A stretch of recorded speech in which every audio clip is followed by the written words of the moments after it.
I'm downloading this video for people like me who like to work on their own stuff. We're down here at Lake Cumberland, and I had trouble with my boat starting intermittently. So I changed the ignition switch, and that didn't help. So a friend who owns a garage told me, he says, just check your starter solenoid. So I jumped it and it fired right off. So I decided, you know what, I'm going to take that thing apart and see exactly what's going on with it.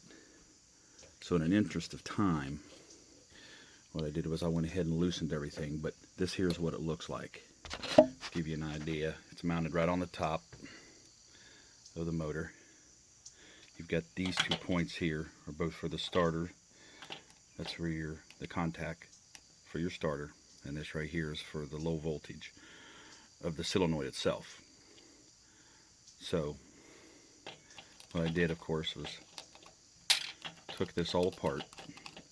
Like I said, in the interest of time, I went ahead and did it ahead of time just to make it a little quicker, better video.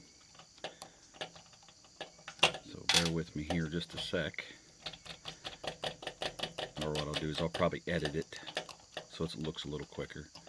Just removing all the screws. Now, what I did here though is I took the nuts and put them on top, and then I took and just tapped them, because these right here are pressed in. So are these. These are both pressed in. So if you leave the nut on top and just pound them down to loosen them up, and you pull the nuts off,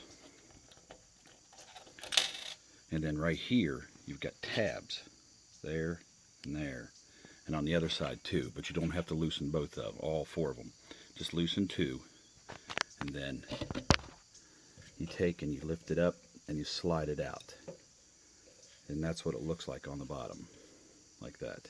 A little rubber piece that keeps it sealed since it's marine, and then you loosen these, so slide this out, and then this one. Then take you a pair of pliers and you lift out the actual solenoid itself.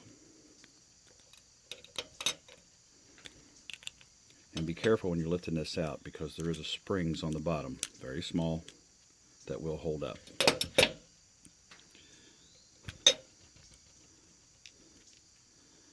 I broke that one right there, so I'm just going to leave it in there.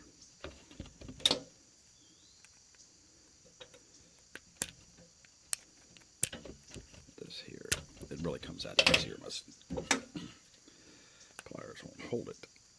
There it is. Oh, there's that little spring. Here's a little spring I was talking about. It actually sits on this thing. I'll set that down. This right here is your plunger. That's copper. That makes contact with the pins up inside there. Now these pins, I loosened them up, and this right here was my problem. That one right there is nice and shiny. This one here is all dull and black. And this makes contact with this, with the plunger. See, when that contact comes in, these two come together to make the electrical connection for your starter. We can see how black this one is. Okay, and then points on the plunger itself are also spots on it, are black. So that right there is the cause of my intermittent starting problem, because you keep clicking it and eventually make contact and start. So $12 to $25, it's worth it just to get a whole new one. I mean, I could clean this up, put it back together and use it as a backup, but just for anybody who, if you want to, you can clean it up, put it back together, and it'll probably work. Get you out of a pinch, but I recommend just replacing it. Thanks.